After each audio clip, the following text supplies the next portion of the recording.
What's up? What's up? We're here for our weekly anchor message where we are getting our spiritual assignments for the week. From the wild unknown archetypes, we've got the cave, followed by the temple,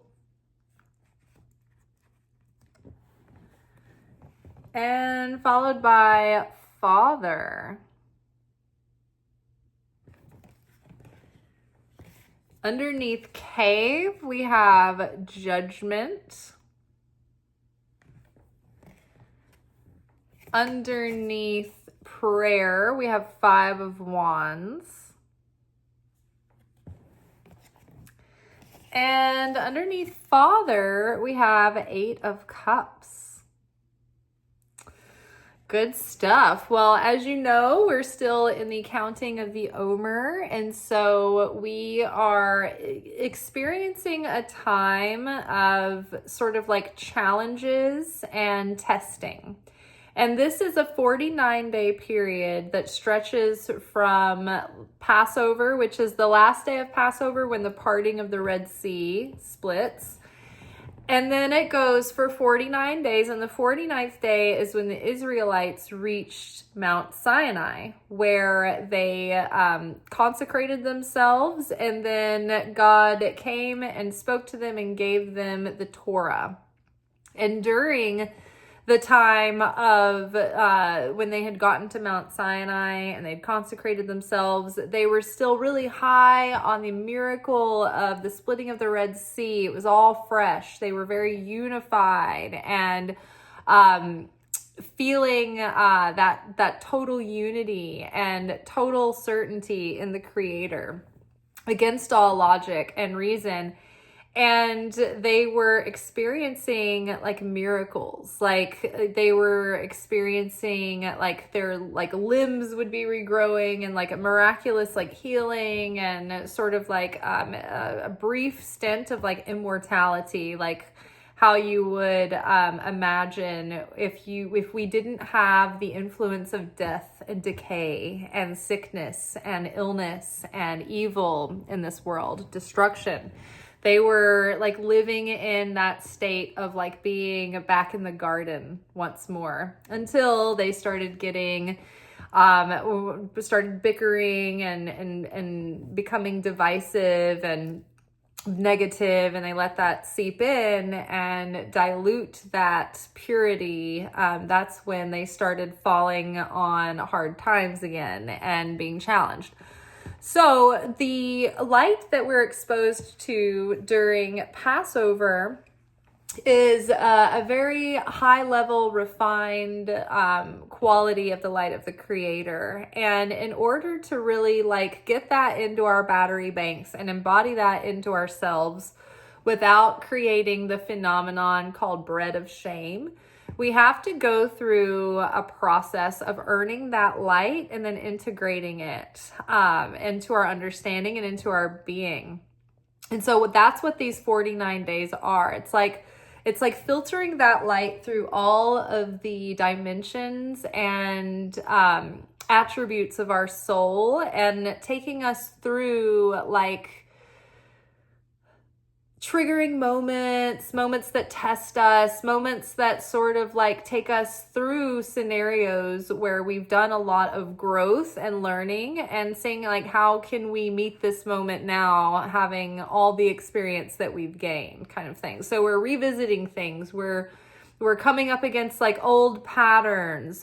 We might have old wounds ready to heal and, you know, and be ready to move beyond, letting go of the past or old conditioning or old programming.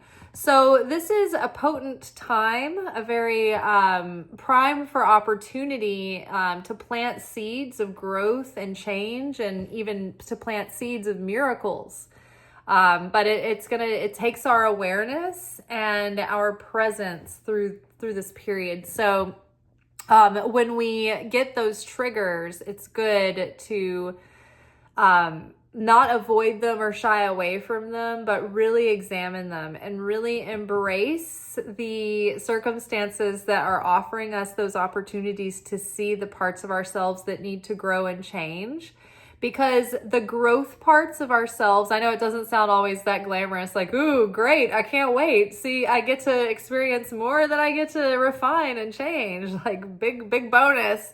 But the thing is that when we do those changes, when we make those changes, it opens up this like magic that ends up like fusing energy into what will become blessings and fulfillment in our life. So it's like the transformation that is happening within us not only like gives us more inner peace when those personality aspects and those beliefs and patterns are addressed. It gives us more inner peace, but it also usually leads to some sort of a boon that comes into our life because of the change that we've made. So they are opportunities. It's just that things aren't linear exactly. And so we don't always see how 2 + 2 = 4.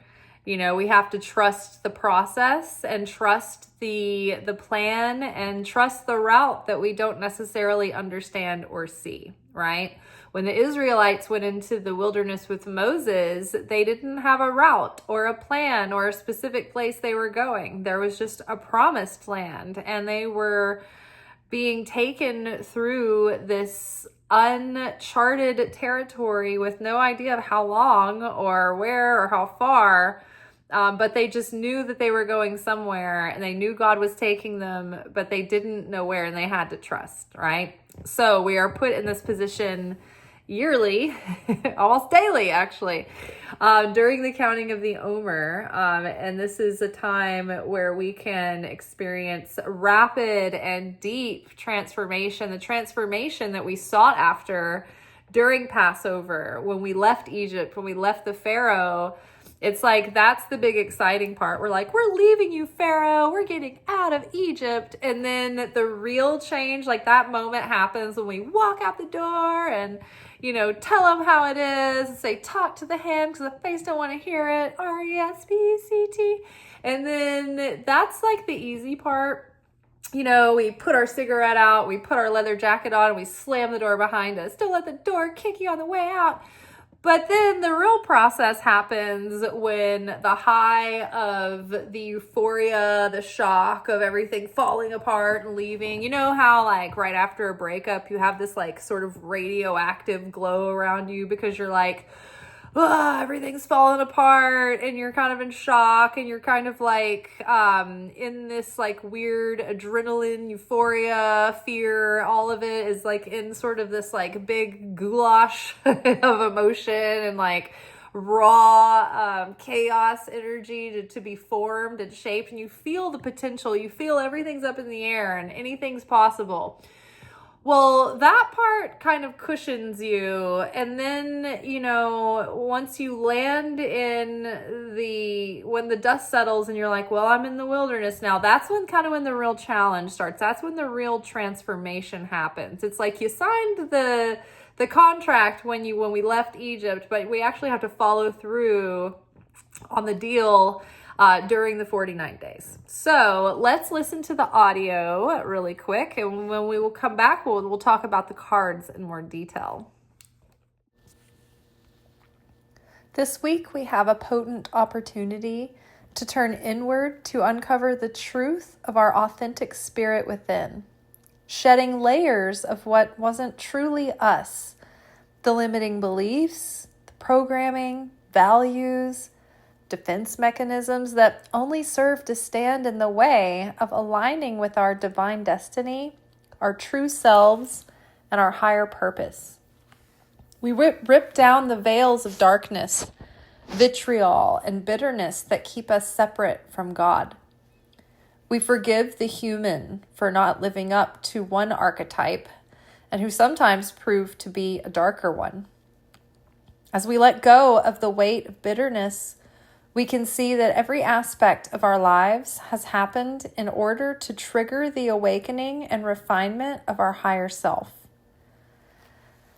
This is an initiative portal where we step out of our proverbial father's house and onto the path of our own understanding, experience, values, worldview, tikkun correction, and relationship to God, faith, life, and the world. We are in the counting of the Omer. Each step we take through the unknown gets us one step closer to Mt Sinai, where we prepare ourselves to meet God, and God meets us where we are at. This is where we plant seeds for miracles to blossom. All right, so I love that we have the cave and the temple here together. The cave is like the place deep inside of us that we go to when we're saying like go inward and listen inward. It's like the quietest, deepest, most still part of ourselves within. I would say that this is accessible through your heart. The portal of your heart leads to this cave. And I feel like if you go through this cave and go deep through the cave to the other side and you start following this light, what I imagine inside of us, it goes out into the universe and out into outer space again. So it's like the deeper you go in, the further out you go. It's like very cosmic. You know how like time and space is an illusion, and so it's kind of like space-time fabric, and how our atoms and the cells that we're made of are mostly just light and space, and there's very little solid matter. I believe that through the portal of your heart goes deep down into your soul, and then the further you go, I think that your soul just goes right back out into outer space again. And I think that we can access that through deep meditation and through turning inward. So this represents finding that place within and becoming familiar with it, learning how to get there, right? So going into that quiet place and doing the self-reflection, and this is the time to do it, right? During these weeks leading up to Shavuot, which is the giving of the Torah, the holiest, most sacred gift that humanity has been given. So the temple represents a container for the sacred. Right? When we go to a temple, we go to connect with the sacred. We go to connect with God. We go as a place of refuge and reverence, and it's a special sacred place. But the temple, the archetype is like, it's an essence. It's not necessarily a geographical location. It's like an energy that we put ourselves in. So for me, like these two go hand in hand. The sacred ritual of turning inward and taking regular time to connect with that stillness and the silence within, because this is where you're going to hear the voice of the Holy Spirit. This is where you're going to connect with the influence of Christ through the heart. This is where you're going to go in and feel that direction and that divine inspiration that comes from God. This is going to come through your heart, right?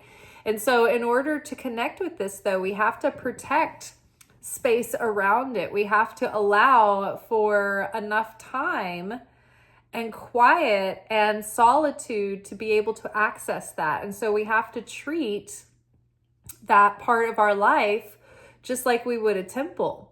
The body is a temple. Like to me, I consider the temple everywhere, but there's different layers and different parts of the temple. My body is a temple, my mind and my heart, my internal world is a temple. My physical body is the temple that carries my inner world, my soul. So I have to take care of my body in its own way, with its own needs. And then my home is a temple that holds my body and my soul. Right. So when you think about the early temple, when you had the Holy of Holies and the innermost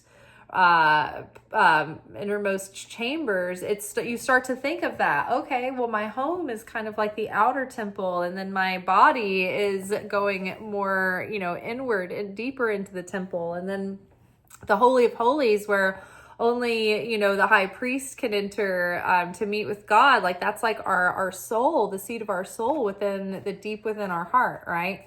So this time is potent for connecting to that through that. And it seems as though we have the father archetype in the forefront. And this is about father healing and coming to terms with the fact that we look at our father and we put him up on a pedestal, and we have the expectations of father as the archetype, right? We set the expectations for each of our fathers to hopefully have what we all idealize is that kind, solid King Arthur kind of dad, or that 1950s dad next door who's caring and concerned and who's honest and dependable and checks your windshield wipers and is always looking out for the, you know, taking care of the women and the children and the elderly and making sure everybody's all taken care of, the upstanding citizen, you know, the honorable, dutiful man. But very few of us have actually experienced this character, this archetype. And our fathers are human beings with a lot of, like, every bit as many flaws and fears and shortcomings and insecurities and all that any other human has. But because mother and father are such archetypal titans in our life, and they shape our like interior programming, right? That we put them up on these pedestals because they are where our life is sourced from, and they raised us, and they feel like these grandiose authority figures, and we have these expectations on them to live up to that archetype, but they usually can't. And so that is like a fall from grace. And so, you know, and even it's like we all have that with our parents, that general fall from grace. Oh, okay, you're a human being. You're not an archetype. So I've got to come to terms with you as a person, a real person, not an object, not an archetype. And so then it comes the individual realization of, okay, not just that my parent, specifically in this case, father, failed me on the level of the archetype. You know, there are other layers of your relationship that you have to forgive with your father, right? And there are different kind of archetypes of father that I hadn't really thought of until recently, or I might have like had an intuitive hunch. But like, for instance, the this one content creator has been posting a lot about like matriarchal masculine versus patriarchal masculine. And so she's been trying to teach and illustrate specifically on the difference between the patriarchal version of masculinity that was drilled into men throughout history, at least starting in the colonial imperial age of like the Roman Empire, you know, maybe even before that. But there was a different there's a different type of masculine, and it's like patriarchal masculine is more aggressive and domineering and destructive and driven by capitalism and control and all of the things that we see about the system of the world that supports the few and it enslaves the many. Whereas a matriarchal masculine comes from a society that is more of like a central village or tribe centered around making sure that life and the health of the people and the children are and the generations of the future are the core focus, not the goal of the masculine, capitalism, gaining, hoarding. Everything is at the mercy of the patriarchal plan of domination and, you know, having control and owning everything. Whereas like the matriarchal society honors things that are going to bring health and wellness and goodness and abundance for the highest good of all. And so masculinity in the matriarchal society is that classic 1950s dad that makes you feel the comfort. It's those qualities. It's the protector, the nurturer, like the man who protects the women and children and who fights for good and fights for justice. It's the good dude in the movie who comes in and makes sure that to save the day and, you know, doesn't take for himself, but sacrifices himself for the greater good. So this, there's so many layers to the matriarchal masculine versus the patriarchal masculine, but the matriarchal masculine, I think, allows the masculine to have feelings and to be softer, but still be considered strong and show vulnerability and lean on others and be more cooperative. And it puts so much less of this pressure to live up to these like impossible standards of don't show your emotions, don't show any vulnerability, close yourself off. Like it's just like, I can't even imagine that being enjoyable for the men who've bought into that mindset, you know? I've fortunately have known a lot of more matriarchal men who are more artistic and like, more feelings, comfortable with their feelings oriented. They're still proactive, but they're just not like so aggressive and so unavailable, right? And so I feel like they're happier too because they're able to just be themselves and not feel like they have to snuff out a part of them to fit in or to be considered, you know, masculine or worthy. It's like, so I think that, I went on a tangent, but the reason I got on this is because the same chick who's demonstrating what is a matriarchal masculine versus a patriarchal masculine archetype also had a carousel where she mentioned, she was like, the archetype of the apocalyptic father has got to die. And that struck me so deeply because I have an apocalyptic father, right? Like that whole, like, this is the end times and rah, rah, and you better be ready and this is all happening and better get your ass straight and like this obsession. We're going to go like the signal fire, Armageddon, like this insane, like Pete Hegseth, like about to have a stroke level of, the end time. Like, my whole life has been nothing but a foreshadowing of the coming of the end times by the archetype of the apocalyptic father, right? So this current administration, I've realized recently, like I have zero tolerance for it because I'm so sick of it. I'm blue in the face of having somebody in my face screaming at me over the end times. Done with it. I don't care. If they're here, great. We're here. Like, I'm living through it. All right. When the hellfire and brimstone starts, I'll get my umbrella. Like, what am I going to do? Like, save some cases of water? We're here. We're trying to like be closer to God. What else do you want from us? Right? Like, good God. So a lot of us are processing a lot with the father and the father archetype and coming to terms with it and unpacking the layers, right? Because a lot of the people who are doing like deconstruction, who came from evangelical households, they're unpacking layers of people that they thought their fathers were, who they were like, well, I guess I'll forgive my father for this. And then they realized later, there's like, there's another layer. Oh, there's another layer. Oh, I didn't realize all this was there too.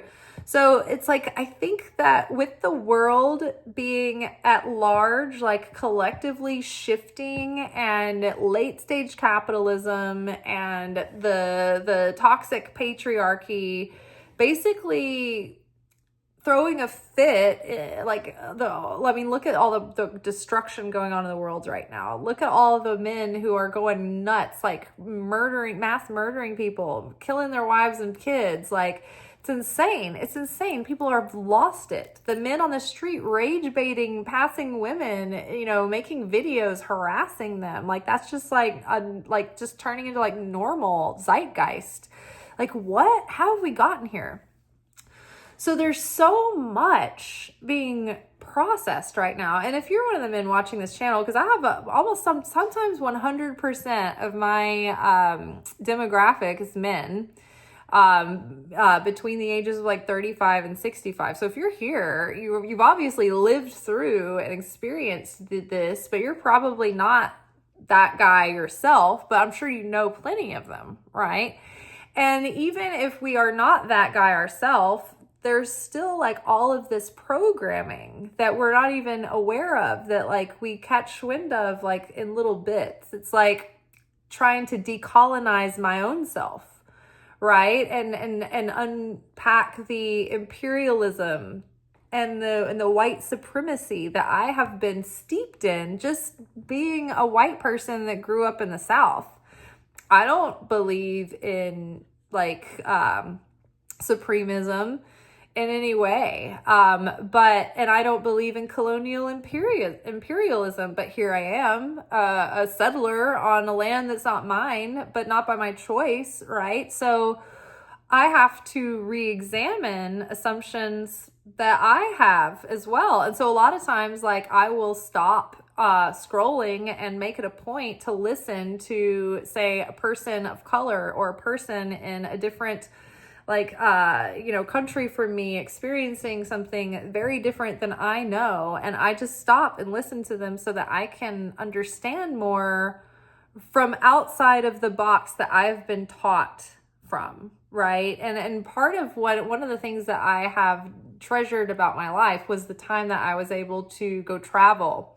Anytime I've been able to travel, or like in film, I was exposed to so many different people and so many different income brackets, like poor people, middle class people, rich people, powerful people, people with no power. I have been in every room, right? And so I have been able to witness different perspectives and different people's situations. And I'm grateful for being exposed to that, because it's broadened my understanding, right? Some people are never exposed to anything like this outside of what they, experience in their daily life, unless they try. So one thing that makes that, if you don't have the ability to go travel, one thing that will help you start to understand other people's perspectives sometimes is to take a minute to stop and listen to someone who doesn't look like you, who is maybe talking about something, an issue that is important to people that maybe doesn't affect you, right? Maybe what they're talking about initially makes you feel defensive or uncomfortable. Sometimes it's good to just stop and listen, because you're like, well, if I'm not this person, then why am I threatened by what they're saying? And it's also good to say, but what if I'm being arrogant and thinking I'm not this person? And what if I am? I'm out there being this person. So I better listen to what they're saying, right? So I can understand better, I can grow, I can evolve, right? So at large, I think the world is wrestling with the archetype of the father. And the way that the world is running, it feels right now like we've all been in the car for way too long with drunk dad at the wheel. And we're all ready to get out of the car. Can we please get to grandma's? We're tired of drunk dad driving us, right? So kind of coming to a point of forgiveness with the father, but also stepping out of the influence of that generation's values that they projected on us, their ideals, their belief systems. It's not that we throw out our religion or our faith or things like that, but their worldview that they put on our faith and our religion doesn't belong to us. It doesn't define our beliefs. It shouldn't, right? So we can throw out someone's worldview It doesn't, like, a worldview is very different from like throwing away your beliefs and your faith, right? And so someone else's worldview that's been basically sifted and poured all over your faith and beliefs, like, it's like that's what we're unpacking. We're like, okay, what is ideology and what is the actual meat of our faith and our belief, and what's true and what's of the highest truth, and what is just man-made additives, right? Like in junk food that binds it together and makes it all tasty and palatable and an easy sell, but that's not real food, right? So I think that that's what we're distinguishing right now. So underneath the, actually it was underneath the cave. So the cave is like, okay, taking time to go inward and be still and quiet. And we have the judgment card. And so the judgment card is like having arrived at that eureka moment where we're like, it all makes sense now. I understand what I've been through. It's like a death and rebirth and renewal. And it's like seeing the big picture. And then from here, you can choose differently. It's like everything kind of falling into place in your understanding right before you go take the final exam. If the world card comes next and the world card is like graduation, you pass the test, this is the moment, the moment of judgment, the moment of truth, right? Where you're like, oh my God, it's all so clear. And now I can do I can make the change. I can, win the championship. I can take the test and pass. I can, graduate my law degree, whatever it is, right? Like I learned how to let go of my anger and be free to move forward in my life. Like these moments, right? So the judgment card is not only your moment of eureka, whoa, but that is actually the moment where your like spiritual courtroom scene, it's like the judgment on you is passed. And it's like, it can be very positive, right? It can be like, oh wow, you've passed this moment of initiation, and you've put it to good use. So the judgment card from the Tarot for the Apprentice is actually really positive news. It says, wonderful things are starting to happen. You have the ability to forge ahead and see what the future holds. Break away from conventional thinking and face life realistically. New vibrations let you see exactly what you'd like to be. By taking a good look at your life, you will be gifted with the vision to see ahead. So this is very much the counting of the Omer. It's like looking at your life, taking an inventory, being ready to go out in a new direction, starting a new path. Good things are happening. Like you've been through the storm, you've let it change you, and now it's like a beautiful new day is dawning. So far, so good. You're being blessed with cosmic energies that will give you the guidance you need. No need for any unwanted ties. Now is the time to direct yourself and make all the changes you desire. So very practical. It's like, hey, new energies are happening. It's time to go get quiet, go inward, do that reflection, make the changes that you need to make to really set yourself out on a new direction in life.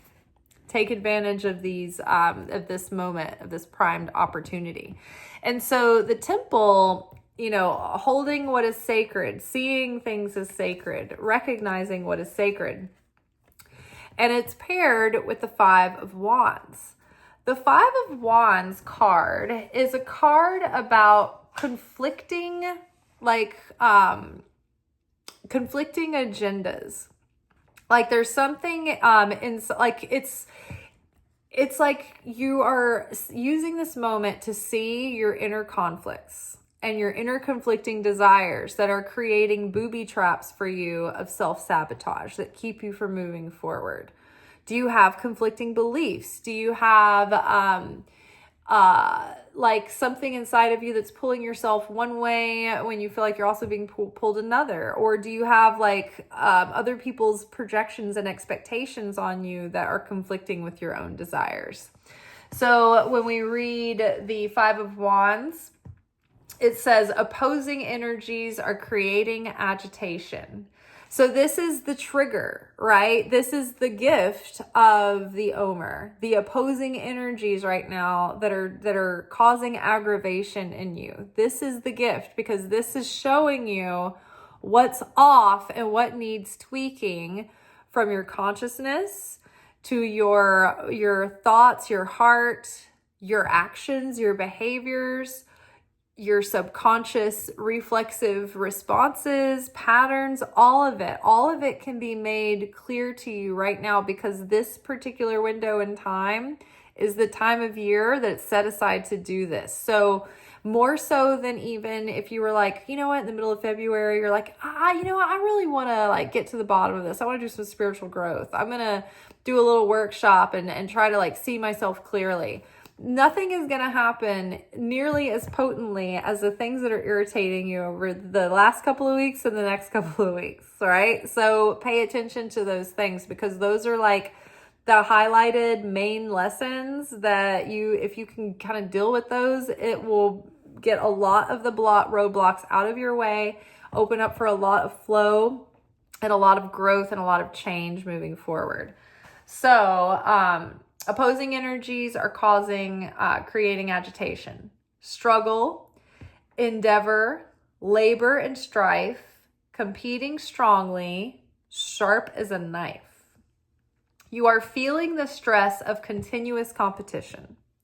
I mean, that's just being in the world today. I mean, the constant stress of what is it today? How much is it going to cost to fill up my car this week? What are my bills? Like, what are they price gouging now? Like, how much are grapes, or like, are they under $7 this week? Like what's going on? Like the constant effort to barely keep our head above water. I mean, the whole globe is at a boiling point.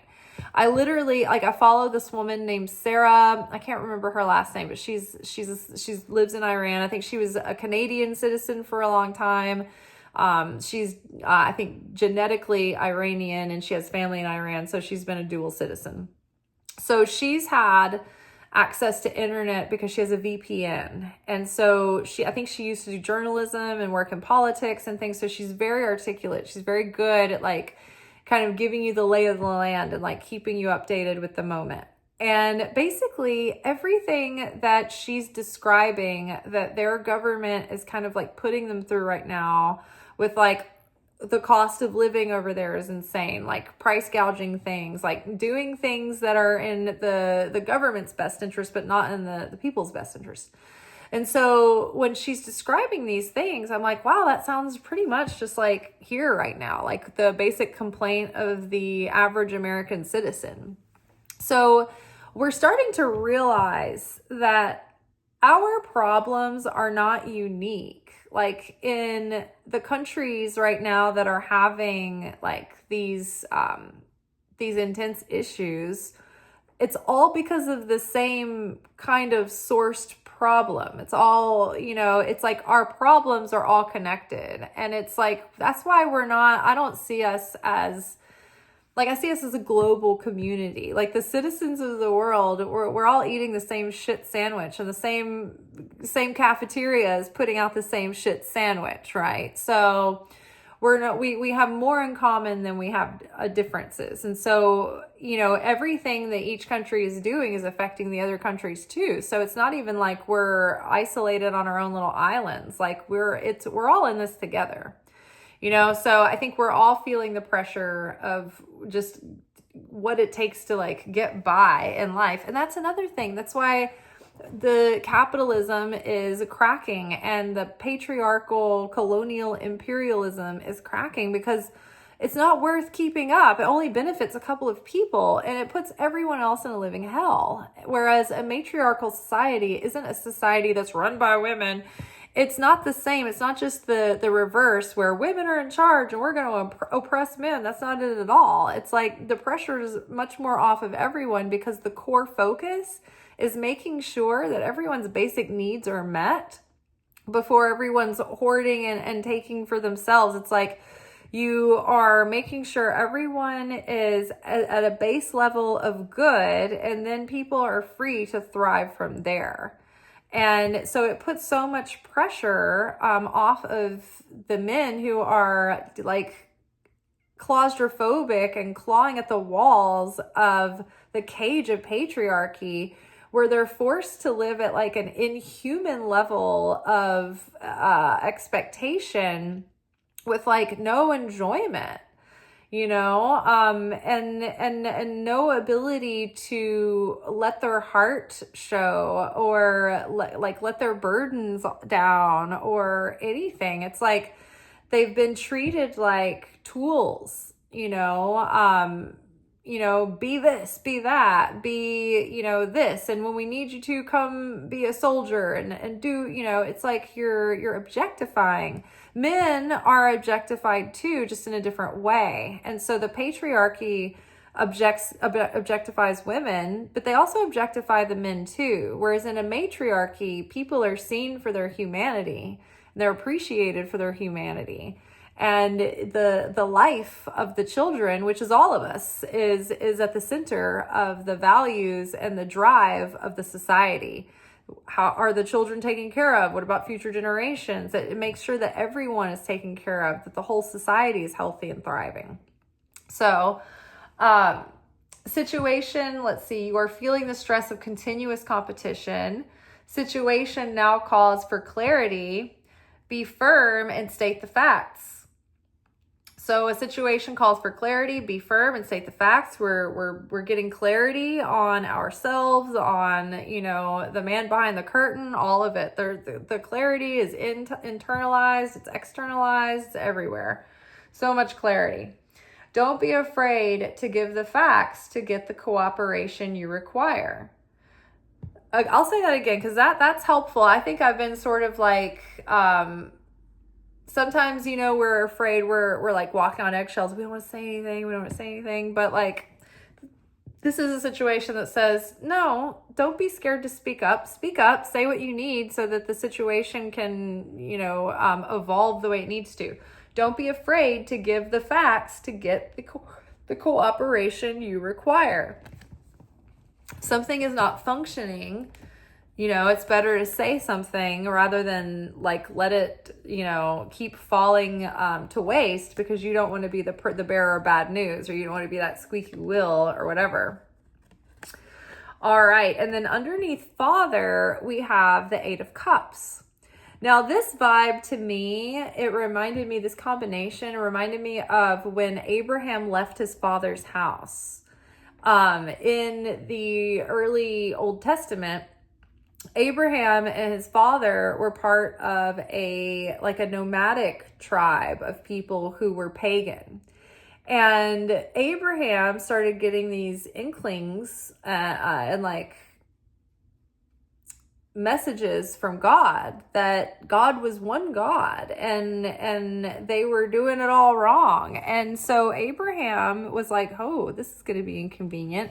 And so Abraham had to leave his father's house, which represents leaving his father's worldview, leaving his father's limited consciousness, leaving his father's understanding of God.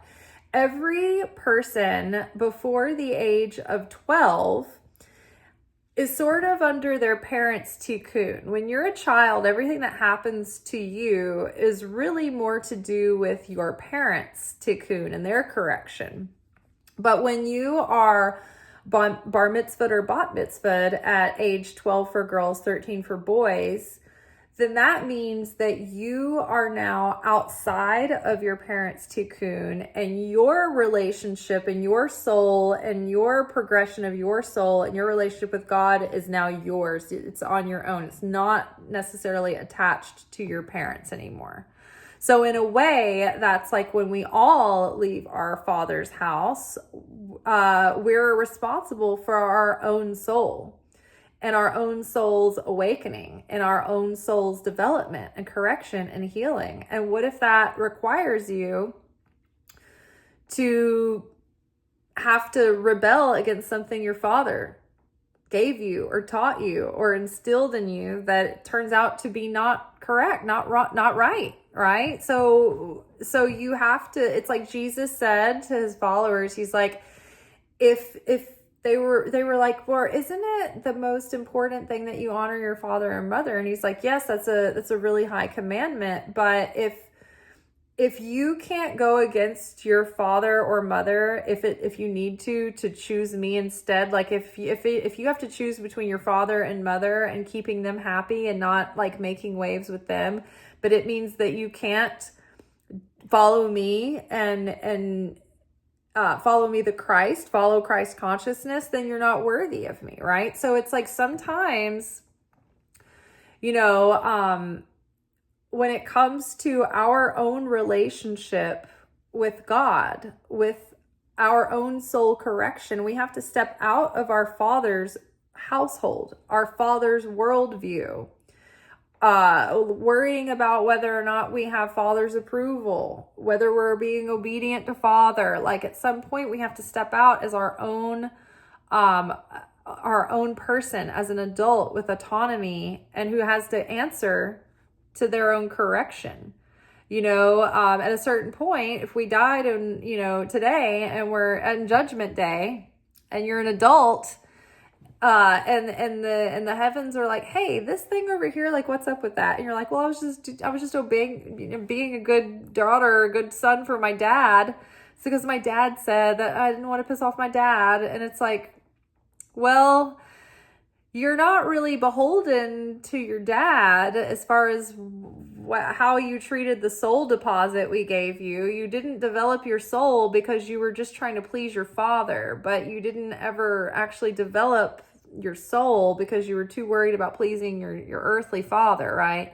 So, not to pick on earthly father, but this is the topic of this reading. So that whole leaving our Father's house, sometimes it's literal and specific, right? Sometimes, say your father gave you, kind of dark religious ideologies that you have to unpack and get out from under, right? So, and then sometimes you grew up in a just fine house, right? And your parents had, a very balanced view. They have a good relationship with God. They gave you a good relationship with God, but you still have to get out of that and have your own experience, your own relationship, your own understanding. Your parents can't do it for you. Just because you were raised in a nice house with good Christian values, good Jewish values, good Hindu values, good Muslim values, whatever it is, and you obeyed and you went to, your place of worship regularly, unless you have your own personal journey through consciousness and that personal relationship where you're like, me and you, God, one-on-one, I want a close relationship with you. You can't do it just through group symbiosis. Does that make sense? Right? You can't do it like it's like you're not getting you're not on your parents' health insurance with your relationship with God. It has to be done on your own. So I think that in a new way, on a new level, we are establishing our own sovereignty over our own understanding of our own beliefs and kind of going out under our own authority, but under God's authority. And we're going down, we're looking for a deeper meaning and a deeper path and a deeper understanding and a deeper relationship and a deeper way to worship and a deeper way to believe and a deeper way to create that sacred space and a deeper understanding of the temple and an honoring that, honoring it, a new way, right? We're rebuilding the temple, but that's not just a building. We're rebuilding the temple from the inside this time. When Jesus said, you can break down this temple and I will rebuild it in 3 days, he wasn't talking about the building. He's talking about him, his body, his soul. You can break my body down, but my soul will rise in 3 days. And so when we rebuild the temple, we are rebuilding our soul. We are erecting our spirit from the ground up, right? So having a deeper understanding, ready to move on in a new direction, in a new direction for humanity, and on a new direction on an individual level as well. All right, you guys, that is all for tonight. I think we said a mouthful. We'll be back together tomorrow for our weekly manifestation oracle message. Until tomorrow, may peace be with you. Also, I know I said that sometimes my viewership is like 100% men, but I know I do have some ladies out there. It's just that if there's not a lot of them at once, then the demographics isn't able to calculate you. But I know you're out there because you talk to me, and I appreciate that. To my ladies, it's Missy Elliott. In case you're not educated about that kind of thing. All right, y'all. Tomorrow.